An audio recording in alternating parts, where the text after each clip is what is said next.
Hey guys, what's up? It's Mike Chen. I did a video on this channel talking about Bruce Lee and exploring whether or not he actually had martial arts superpowers. And in this video, I want to explore that topic a bit further because there's more to martial arts than meets the eye. It goes far beyond doing 5,000 kicks or Bruce Leroy catching bullets with his teeth. From breaking bricks to knocking someone out without touching them, what seemed like superpowers do exist in the martial arts world. By incorporating the practice of qi or energy flow into their training, combine that with the cultivation of the mind and body, some practitioners are able to unlock their inner abilities and obtain powers that are only thought to exist in movies or stories. Of course, obtaining such superpowers isn't easy, but there are people who seem to have succeeded. So here are 5 people who may have actual martial arts superpowers.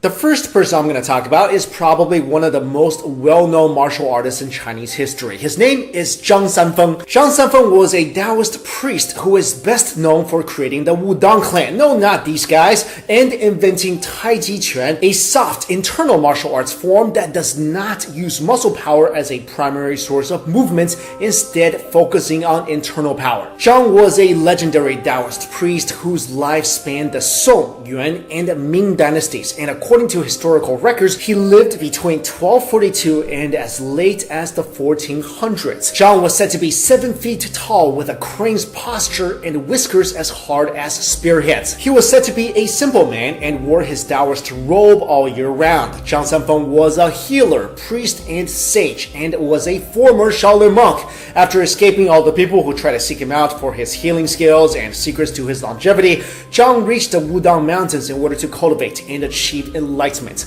According to the historical documents, collected documents from Buddhism and Taoism, and a collection of jade powers, and great collection of old and current books, which all documented his supernatural abilities, Zhang Sanfeng was said to be able to manifest thousands of jade flowers from nothing, and had the ability to levitate. Legend has it that he was so fast, he could travel about 350 miles in a single day. In addition to this, Zhang was one of the greatest healers of the time, with even the emperor seeking him out for treatment. But above all, Zhang was believed to have achieved enlightenment through the practice of Taoism, helping it become a spiritual practice that is followed by emperors and commoners alike. Next, let's talk about Bodhidharma, also known as Damo, a 5th or 6th century Buddhist monk who created and brought Chan Buddhism to China. You may not know this, but Damo was the founder of Shaolin Kung Fu and taught the Shaolin monks self-defense techniques as well as meditation exercises. Damo was known to have martial arts powers, one of which depicts him floating across the Yangtze River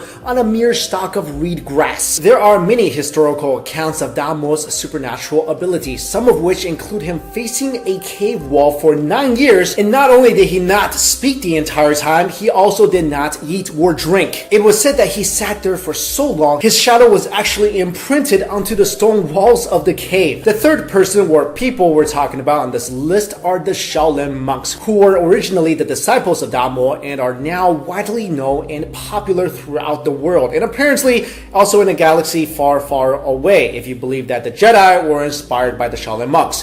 Shaolin Kung Fu is one of the oldest martial arts forms. It has recorded documentation of more than 1,000 extant forms, making it the biggest martial arts form in the world. In order to survive the turmoil throughout the rise and fall of many dynasties in Chinese history, Shaolin monks had to learn many defensive skills. Although the monks were kicked out time and time again from the monastery, the temple and its warriors still exist today. The Shaolin monks have reached a high level of martial arts and are able to perform feats that normal people couldn't even dream of doing. Some of these abilities include piercing glass with a needle, making any part of the body as hard as steel, as a result breaking iron, bricks, sticks, and stones. They do this by pinpointing the location they want their qi or inner energy flow to gather. Shaolin Kung Fu is known as hard Kung Fu, not because it's hard to learn, which I'm sure it is, but it's a Kung Fu that hardens the practitioner's body. If you go to the Shaolin Temple today, there are many small pits, 20 centimeters or about 7.87 inches deep around the monastery. Those indentations are actually footprints left by monks when they practiced Shaolin martial arts. Although their skills seem amazing and unbelievable to normal humans, they come from tremendous hard work and repetitive training. The Shaolin monks have training techniques like punching smashing walls for 2 hours to strengthen their fists, or getting hit on the head for 2 hours to strengthen the skull, and many difficult, painful exercises. Along with physical training, the monks also meditate to find their inner peace as well as to strengthen their inner chi. This helps them stay calm when they're fighting crazy things like tigers, dragons, or the Kung Fu Panda. Next, at number 4, we have John Chang, an Indonesian martial artist and Qigong master featured by Lawrence Blair in an excerpt of his documentary series Ring of Fire: An Indonesian Odyssey. Blair first met Chang in the 1980s in an old Chinatown in Indonesia. Chang was a very secretive person and didn't want his healing techniques and powers to be videotaped. He explained that he generated qi from inside his body as a result of daily meditation. When Blair's brother suffered a serious eye injury and sought the help of Chang, he described the feeling of Chang's healing as electricity rushing through his veins. Chang was also able to set things on fire using only his qi. Here he lit a piece of newspaper on fire using only his internal energy. Finally, we have someone I talked about before in one of my videos, but I wanted to feature him again because he's that awesome. Asao Machi is the headmaster of a samurai school in Kawanishi, Japan. Machi was born on August 20th, 1973, and has since the age of 5 been stunning countless people with his amazing abilities. Machi has sensory superpowers that are actually insane, nothing you would see from any normal everyday people. He is able to slice a bullet traveling at 200 miles per hour fired from a BB gun from about 70 feet away. One of the witnesses of the event, Dr. Ramani Devasula from Cal State University, said, "I heard it, but I didn't see it."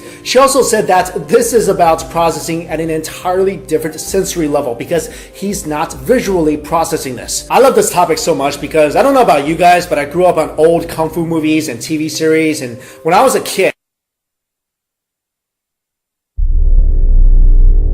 आपने दुनिया भर में कई असली super humans को देखा होगा और अचंभित भी हुए होंगे, लेकिन आज हम आपको बताएंगे भारतीय प्रांत के 5 सुपर ह्यूमंस के बारे में, जो आपको अचंभित ही नहीं, आपके होश भी उड़ा देंगे।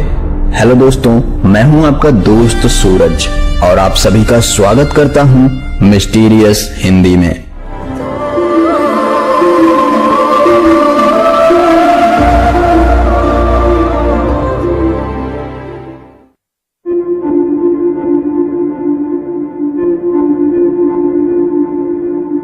ये छोटी लड़की है योग माता।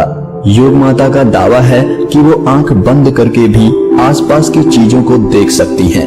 उन्होंने यह कौशल बेंगलोर के नित्यानंद गुरुकुल में सीखा। योग माता आंख पर पट्टी बांधकर भी पेपर पर लिखे शब्दों को बड़ी आसानी से पढ़ सकती हैं। इनकी आंखों पर पट्टियों की 3 परतें बांधी जाती हैं।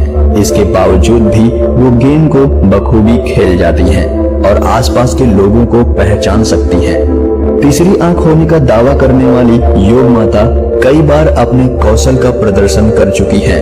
उनका दावा है कि वो आंख पर पट्टी बांधकर भी भारी भीड़ भाड़ के बीच साइकिल भी चला सकती हैं। तीसरी आंख एक रहस्यमय अवधारणा है।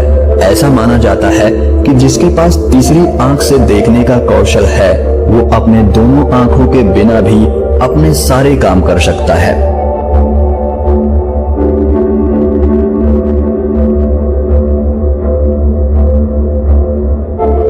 ये हैं कर्नाटक के चित्रदुर्ग फोर्ट में रहने वाले ज्योतिराज।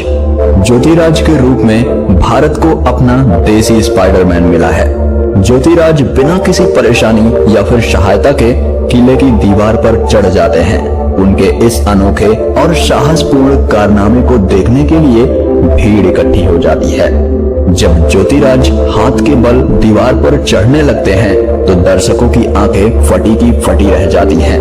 ज्योतिराज बड़ी सहजता के साथ 300 मीटर की ऊंचाई वाली किले की दीवार पर चढ़ जाते हैं। उन्हें ना तो कोई डर लगता है और ना ही कोई मुश्किल होती है।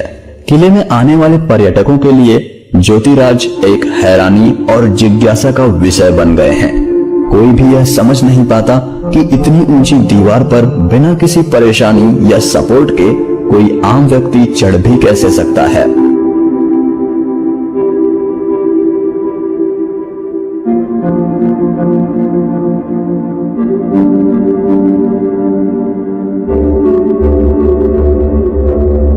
इस व्यक्ति का नाम अरुण रैकवार है, जो मध्य प्रदेश के ढाना गांव का रहने वाला है। इनके शरीर में है चुंबकीय शक्ति। जो मेटल के किसी भी चीज को अपने शरीर से चिपका लेते हैं। देखने में थोड़ा अजीब लग रहा होगा, लेकिन ये सच है। एक दिन इस व्यक्ति ने अपनी शर्ट की ऊपर वाली जेब में चाबी को रखा। इसी दौरान एकाएक चाबियों का गुच्छा उसके सीने से चिपक गया, और जब अरुण ने अपने शरीर से लोहे की कील व अन्य वस्तुओं को स्पर्श कराकर देखा तो वो भी उसके शरीर से चिपक गए।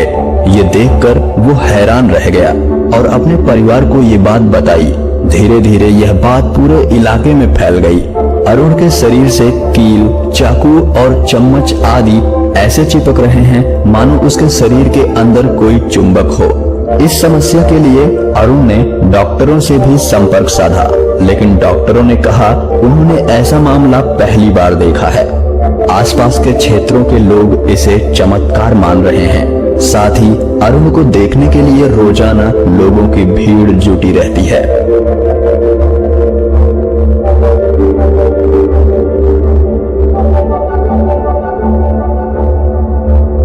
ये हैं केरल के रहने वाले राजमोहन नायर। आपको जानकर हैरानी होगी, लेकिन बता दें कि केरल में कोल्लम के रहने वाले राजमोहन 500 वाट तक बिजली के झटके को बर्दाश्त कर लेते हैं। इस कारण से राजमोहन के कारनामे की चर्चा देश ही नहीं बल्कि विदेशों में भी खूब होती है। राजमोहन अपनी बॉडी से करंट को सप्लाई करते हैं, जिसमें उन्होंने लाइट बल्ब, मिक्सर ग्राइंडर आदि जैसी कई चीजों को अपने शरीर से करंट सप्लाई करके चलाकर दिखाया है।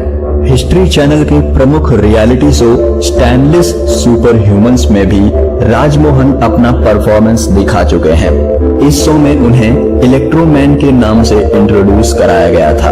हालांकि कुछ लोग इन्हें इलेक्ट्रिसिटी मोहन के नाम से भी जानते हैं। राजमोहन अपनी बॉडी पर बिजली के तार लपेटकर बल्ब जलाने का कारनामा दिखा चुके हैं। हालांकि खतरनाक स्टंट करने वाले राजमोहन दूसरों को ऐसा नहीं करने की सलाह देते हैं।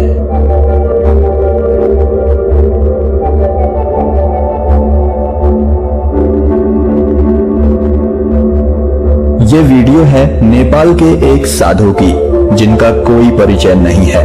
इनकी उम्र, ज्ञान और अनुभव काफी ज्यादा है। इनका कहना है कि इन्होंने सालों से एक सिद्धि की तपस्या की है, जिसे यूं ही कोई हासिल नहीं कर सकता। वो सिद्धि है लघिमा सिद्धि, जो कि सिद्धि योग का ही एक प्रकार है। इनके पास ऐसी शक्ति है जिसे शायद आपने पहले कभी नहीं देखा होगा। वो अब ऐसा कुछ करेंगे जिसे देखकर भी आप विश्वास नहीं करेंगे। आइए देखते हैं वो क्या कर सकते हैं।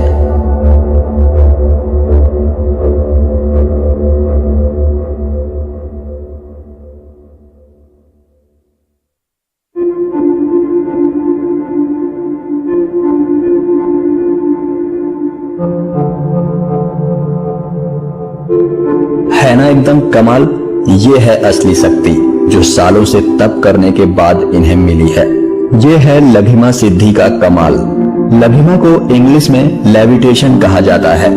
लेविटेशन पावर कोई तंत्र विद्या नहीं है, बल्कि ये ध्यान के अभ्यास से हासिल होने वाली शक्ति है। दरअसल ये एक ब्रह्मांडीय शक्ति है, जिसको प्राप्त करने के लिए यम, नियम और तप ध्यान का पालन किया जाता है। इस शक्ति को पाने के लिए आपको सोने से लेकर खाने पीने तक सभी मामलों में सिद्धि के अनुसार पालन करना पड़ेगा, जिसके लिए शायद आपका जीवन भी कम पड़ सकता है।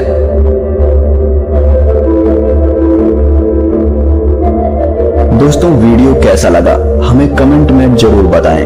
अगर अच्छा लगा हो तो लाइक और शेयर जरूर करें, और ऐसे ही रोचक वीडियोस देखने के लिए हमारे चैनल को सब्सक्राइब करें और